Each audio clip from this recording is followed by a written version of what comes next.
మన national identity చాలా చాలా కీలకం. అలాగే లా అండ్ ఆర్డర్కి మనం సహకరించాలి. ఇందాక ఎస్పీ గారు చెప్తా ఉంటే మన కళ్ళ ముందు తప్పు జరుగుతున్నా ఇప్పుడు గర్ల్ చైల్డ్ ప్రొటెక్షన్ ఆడబిడ్డ, నేను మీకు చాలాసార్లు విద్యార్థులు కూడా చెప్తా ఉంటాను. సుగాలి ప్రీతి అనే ఒక పాప 14 ఏళ్ల బిడ్డ స్కూల్కి వెళ్ళి, అమ్మ నేను స్కూల్కి వెళ్తున్నాను తిరిగి వస్తానని చెప్పి వెళ్తే ఆ బిడ్డ ఇప్పుడు ఇంటికి రాలా, స్కూల్లో చనిపోయింది. ఫ్యాన్కి ఉరేసుకొని చనిపోయింది. దాని మీద ఈ రోజు వరకు యాక్షన్ తీసుకోవడానికి చేస్తామంటే ఇప్పుడు ఈ మధ్యన మన కొత్త ప్రభుత్వం వచ్చిన తర్వాత దాని మీద యాక్షన్ ఇనిషియేట్ చేస్తా ఉన్నాం. అంటే మీకు ఆడబిడ్డల భద్రత అంత కీలకం. అందుకని మాధవిరెడ్డి గారు చెప్పినట్టుగా ఇలాంటి సమస్యలు ఏదైనా ఉంటే ప్రతి స్కూల్లో కెమెరాస్ ఉండాలి. అలాంటి ప్రతిపాదన గౌరవ ముఖ్యమంత్రి గారు కూడా ఆలోచిస్తూ ఉన్నారు. అందుకని దాన్ని ఆడబిడ్డల భద్రత కోసమే కాకుండా ఎలాంటి సమస్యలు ఉన్నా కానీ ఉత్పన్నం కాకుండా ముందుగానే పట్టుకోవడానికి కెమెరాస్ ఉండాలి. సో దాన్ని కూడా మేము దృష్టిలో పెట్టుకుంటా ఉన్నాం. అలాగే ఫ్యామిలీకి సంబంధించిన దాకా మాట్లాడితే ఒకటి ఎంతమంది బిడ్డలు ఉన్నారని కాదు, కానీ ఎంతమందిని మనం బాగా చూసుకుంటున్నాం అనేది.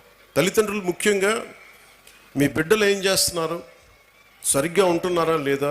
నాకు తెలుసు మీకు కష్టాలు ఉంటాయి, మీకు ఇబ్బందులు ఉంటాయి, కానీ వీటన్నిటిని మించి మనం బాధ్యత తీసుకోకపోతే మనం కనీసం ఒక 10 నిమిషాలు మీరు చూసుకోవట్లేదని కాదు, కానీ మీరు కొంత సమయం కేటాయించి ఒక దృష్టి పెడితే మీ బిడ్డలు ఎక్కడున్నారు, ఏం చేస్తున్నారు, ఎంత సమయం గడుపుతున్నారు, ట్యాబ్లెట్స్ని సద్వినియోగం చేస్తున్నారా లేదంటే అవసరానికి మించి వాడుతున్నారా, చెప్పిన పర్పస్ కాకుండా దేనికి ఏదైనా వాడుతున్నారా, ఇవన్నీ కూడా మీ దృష్టిలో ఉంటే ఇంట్లోనే కొంత కరెక్ట్ చేయాల్సిన అవసరం ఉంది. తర్వాత స్కూల్స్. అలాగే మీకు లా అండ్ ఆర్డర్లో సంబంధించి మీరు ముఖ్యంగా బిడ్డలు గుర్తుపెట్టుకోవాల్సింది, చిన్నపిల్లలకి వాళ్ళు క్లీన్ స్లేట్, ఏమీ రాయని ఒక వైట్ పేపర్ లాంటి వాళ్ళు మనం ఏమి రాస్తామో దానికి అదే తయారవుతారు. సో ఇంట్లో పెద్దలు కూడా మీరు అనుక్షణం చూస్తూ ఉండాలి.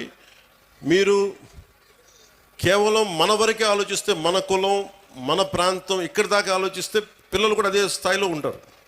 మీరు ఇవ్వాల్సింది వేమన లాంటి మహానుభావుడు పుట్టిన నేల ఇది. ఆయన సంస్కారాన్ని కూడా బిడ్డలకి నేర్పించాల్సిన అవసరం ఉంది. అది పాఠాల్లో ఎలాగ ఉన్నాయి, కొంత స్కూల్స్లో మీరు ఇళ్లలో కూడా ఆ విలువలు కొంత పాటించేలా మీరు ముందుకు తీసుకెళ్ళాలని మనస్ఫూర్తిగా కోరుకుంటున్నాను.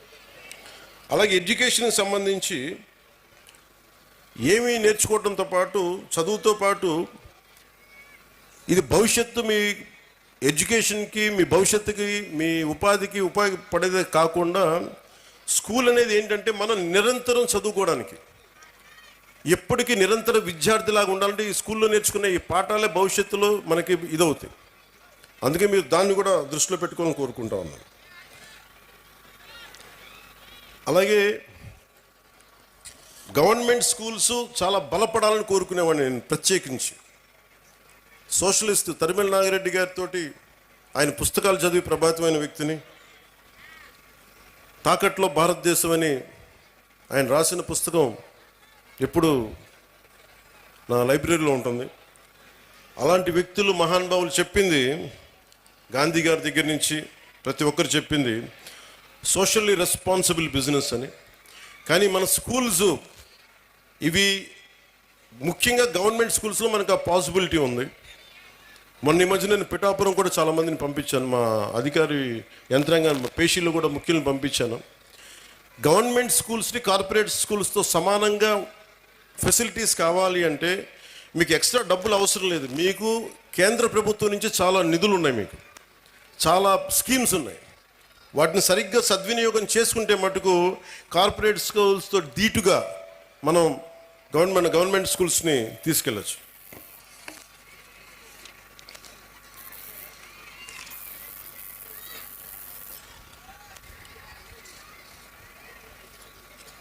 నిమిషాల్లో పోలీసులు వచ్చి మనల్ని రక్షిస్తారన్న ధైర్యం ఈరోజు ఆ దిశ యాప్ లేదు.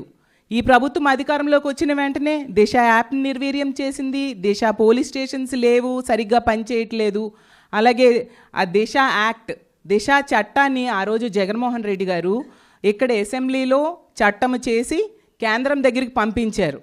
కేంద్రంలో పెండింగ్లో ఉన్న అందులో ఉన్న అంశాలన్నీ కూడా మన రాష్ట్రంలో అమలయ్యేట్టుగా చేయడం జరిగింది.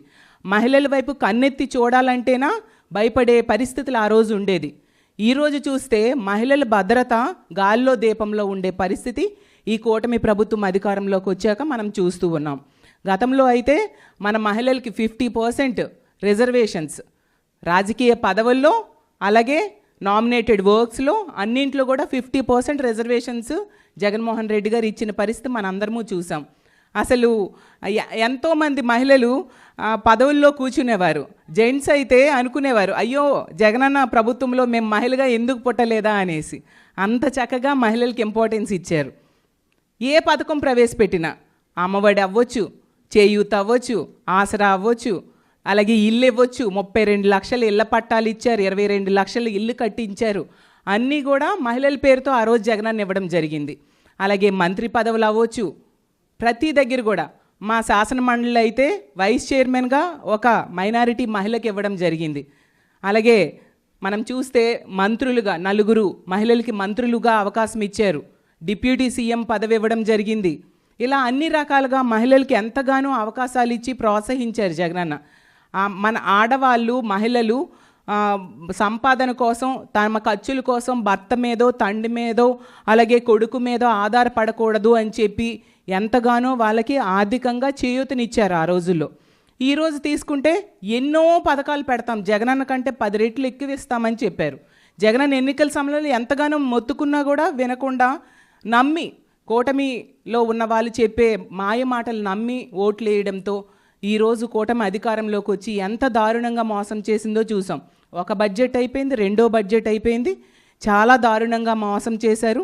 ముఖ్యంగా మహిళలకి ఈ ఆడబిడ్డ నిధి అనేసి ఈ పథకం ద్వారా 19 సంవత్సరాల నుంచి 59 సంవత్సరాల మధ్య ఉన్న మహిళలకి నెలకి 1,500 రూపాయలు ఇస్తానని చెప్పి నమ్మబలిగితే, అంటే సంవత్సరానికి 18,000 రూపాయలు వస్తాయని చెప్పి మహిళలందరూ నమ్మి ఆ రోజు ఓట్లు వేస్తే ఎంత ఘోరంగా అంటే మొదటి బడ్జెట్లో రూపాయి కేటాయించలేదు, రెండో బడ్జెట్లో కూడా రూపాయి కేటాయించిన పరిస్థితి.